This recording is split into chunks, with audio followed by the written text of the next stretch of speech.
உஜ்ஜைன் முதல் அயோத்தி வரை பாஜக RSS தலைவர்கள் ஊழலில் அருவருப்பான சாதனைகளை படைத்து வருவதாக காங்கிரஸ் பொதுச் செயலாளர் ஜெயராம் ரமேஷ் குற்றம் சாட்டியுள்ளார்.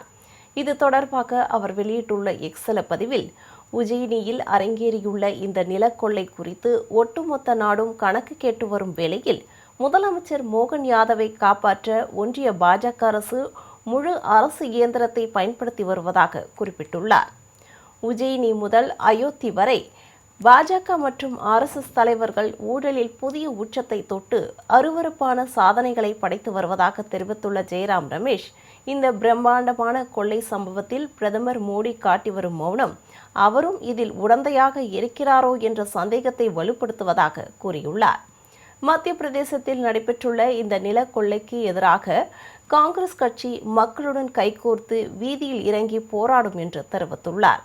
இந்த ஊழலில் ஈடுபட்டவர்களையும் அவர்களுக்கு பாதுகாப்பு அரணாக விளங்குபவர்களையும் மக்கள் மத்தியில் அம்பலப்படுத்தும் வரை ஓய மாட்டோம் என்று ஜெயராம் ரமேஷ் கூறியுள்ளார்.